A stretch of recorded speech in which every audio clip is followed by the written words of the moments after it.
What's up, Reddit? It's Damian Lillard. I'm here with Gatorade, about to do my first AMA. So let's see what we got. What would you recommend for ordinary people who want to get better at basketball? My number one recommendation would be to just get reps up.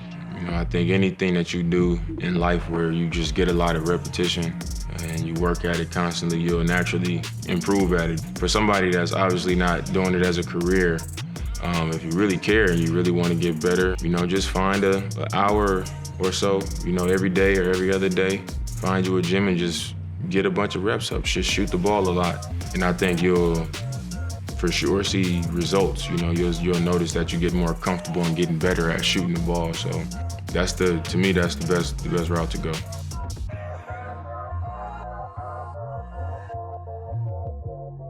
The hardest team to deal with in pick and roll situations when I'm the defender, I would say probably Golden State, just because it's so unpredictable. And then when I'm on offense in pick and rolls, I would say the hardest team to deal with in pick and roll is probably the Miami Heat, just because they usually are very versatile. Defensively, they got a lot of height and athleticism and length. So they switch things, they're able to crowd the paint, they help each other, they swarm to the ball. So I would say Miami has been one of the more difficult teams defensively.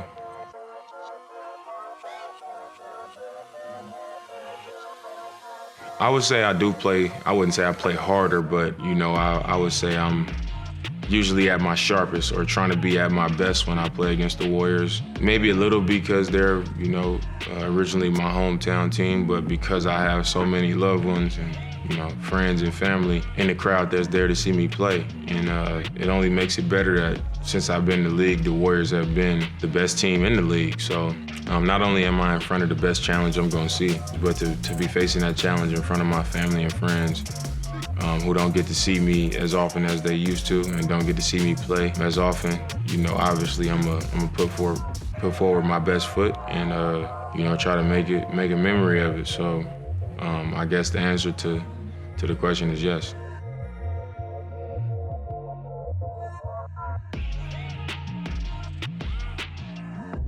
I think we play in an era right now where it's, you get criticized for not winning a ring, as if it's not the hardest thing to do in sports. And there's so many people who play a full career and just never achieve that because it's so hard to do and so many things have to be aligned.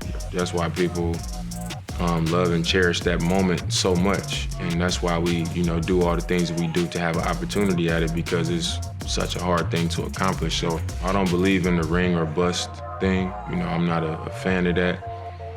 And that's why I don't play my career to that narrative. I'm not making every decision like, I should do this or I should do that to get a ring.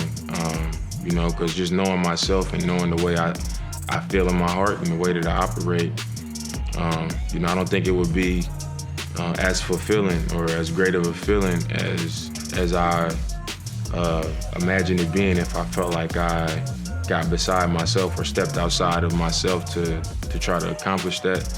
Sometimes you got people around the league that you're cool with that have experienced it or have not, and see you as somebody that could do something different and have an opportunity to win it. So they want that for you and they make suggestions and things like that. But I think at the end of the day, they respect my stance.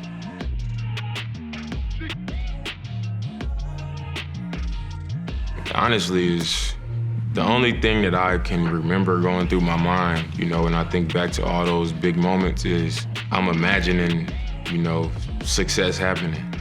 I'm imagining coming out on top. I'm never going into it like, what if I miss it? And I think I'm able to stay calm because, I don't feel like I'm going into those situations unprepared. It's because I trust the time that I put into it. And I go into those situations calm, just knowing that I'm prepared, knowing that I gave myself the best chance to come out on top and be successful. And if I don't, I'm not gonna walk away from it like in a panic or feeling like, I'm not the player that I say I am, or I'm not the player that I've shown myself to be, because I know that I've done everything to give myself a chance to to come out on the winning side. So, you know, I just get really on edge, but I wouldn't say I get nervous in those situations.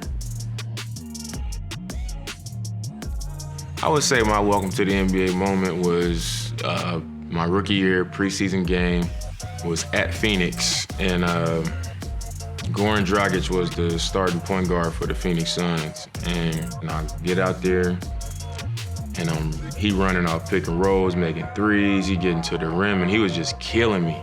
And, you know, I came in the first time out, and I was just like, that was the first time in my life that I felt just lost out there. Like, I felt like I was hitting every screen. I felt like he was making tough shots. I felt like he was turning the corner on me in transition. Like, I couldn't keep him in front of me sometimes. It was just a lot. And it was just like, man, you know, this is definitely a welcome to the NBA moment, because even on the nights where you playing against a guy that's, you know, maybe not an all-star, not on the level of like the elite players, it's still a handful, you know, and I kind of took that for granted, and, you know, mentally I wasn't as sharp as I needed to be, and that let me know that every night in the NBA you gotta come correct, regardless of who you playing against, because everybody's here for a reason, and it didn't take long for me to learn that lesson. I would tell my 18-year-old self that not to be worried about being popular. You know, don't be afraid to really stand on what you believe in your heart. And feel like you gotta, you know, fall into what everybody else is doing. Just be comfortable with who you are and how you feel about things. I feel like most of my success in my life have come once I've kind of stood on those principles, you know, those character traits. You know, once I just decided that this is, you know, I'm gonna stick to who I truly am, and I'm gonna stand on that, that's when you know, life and, you know, my career really took off.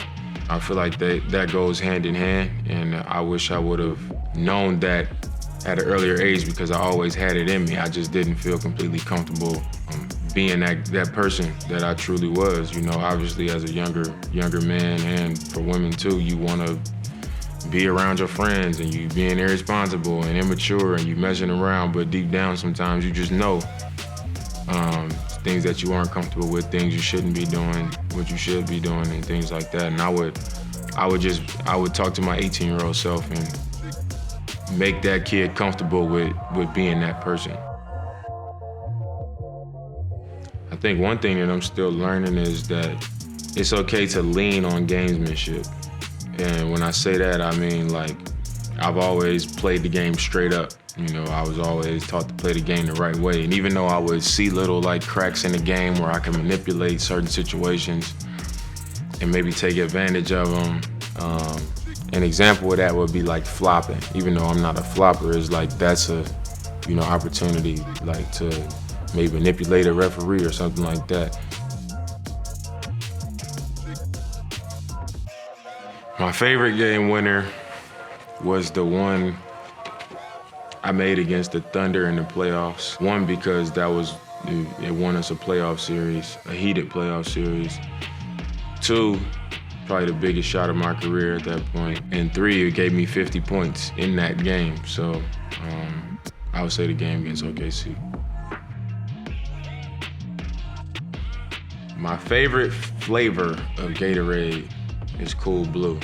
You know what I'm saying? You gotta know, because some of them is different colors of blue. You know what I'm saying? So you gotta make sure you get the right one.